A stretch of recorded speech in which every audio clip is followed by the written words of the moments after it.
अस्सलाम वालेकुम। Search formula basically search का मतलब होता है तलाश करना या खोज लगाना।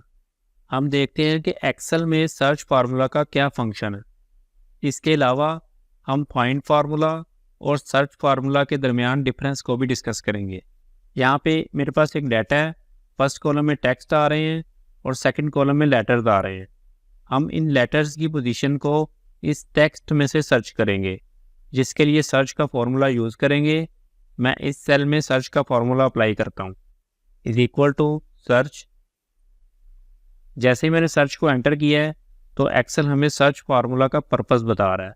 Returns the number of the characters at which a specific character or text string is first found, reading left to right. इसके अलावा सर्च फार्मूला केस सेंसिटिव नहीं होता। फाइंड फार्मूला और सर्च फार्मूला के दरमियान यही डिफरेंस होता है कि फाइंड फार्मूला केस सेंसिटिव होता है, यानी फाइंड फार्मूला कैपिटल लेटर्स और स्मॉल लेटर्स को दो करैक्टर्स कंसीडर करता है। सर्च फार्मूला केस सेंसिटिव नहीं होता। सर्च फार्मूला कैपिटल लेटर्स और स्मॉल लेटर्स को एक ही करैक्टर कंसीडर करता है। Bracket open. There are 3 requirements in this formula. First is find text. हमने इस कैपिटल ई की पोजीशन को इस टेक्स्ट में से सर्च करना है, तो हमारी फर्स्ट रिक्वायरमेंट है ई। हम कैपिटल ई को एंटर भी कर सकते हैं और सेल भी सिलेक्ट कर सकते हैं। इस केस में हम कैपिटल ई को एंटर करते हैं, इन्वर्टेड कोमास में कैपिटल ई को एंटर करेंगे, comma. Second requirement is within text. हमने इस टेक्स्ट में से कैपिटल ई की पोजीशन को सर्च करना है, तो इसके लिए हम इस टेक्स्ट का सेल सेलेक्ट कर लेंगे। थर्ड रिक्वायरमेंट है स्टार्ट नंबर। इसको हम अभी इग्नोर करते हैं।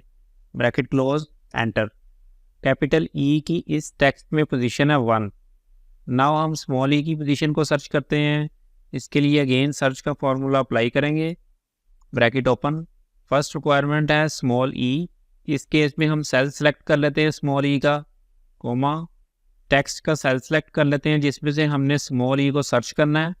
Bracket close, enter. तो स्मॉल ई की पोजीशन भी 1 है, क्योंकि सर्च फार्मूला केस सेंसिटिव नहीं होता।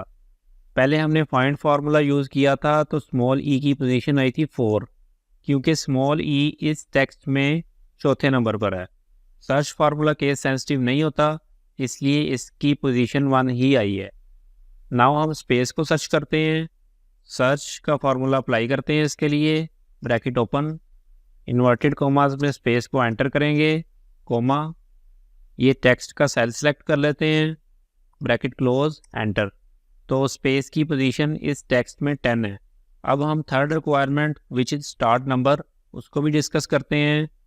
मैं सर्च का फार्मूला दोबारा अप्लाई करता हूँ।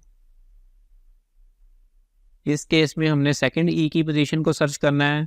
सबसे पहले ई वाला सेल सेलेक्ट कर लेते हैं, कोमा। टेक्स्ट का सेल सेलेक्ट करते हैं जिसमें से सेकंड ई की पोजीशन को सर्च करना है, कोमा। थर्ड रिक्वायरमेंट है स्टार्ट नंबर। फर्स्ट ई की पोजीशन आई थी 1, तो यहाँ पे हम 2 एंटर करेंगे।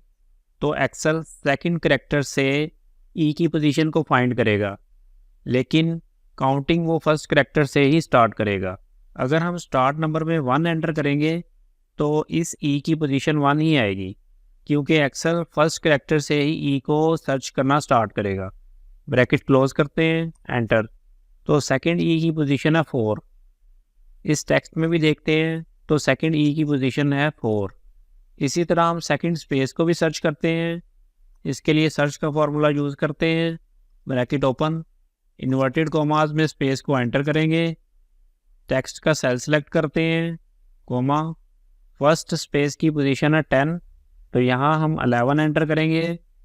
Bracket close, enter. तो सेकंड स्पेस की पोजीशन है 13। So that is all about search formula in Excel. I hope this video will be useful for you. That's all for this video. See you in the next video.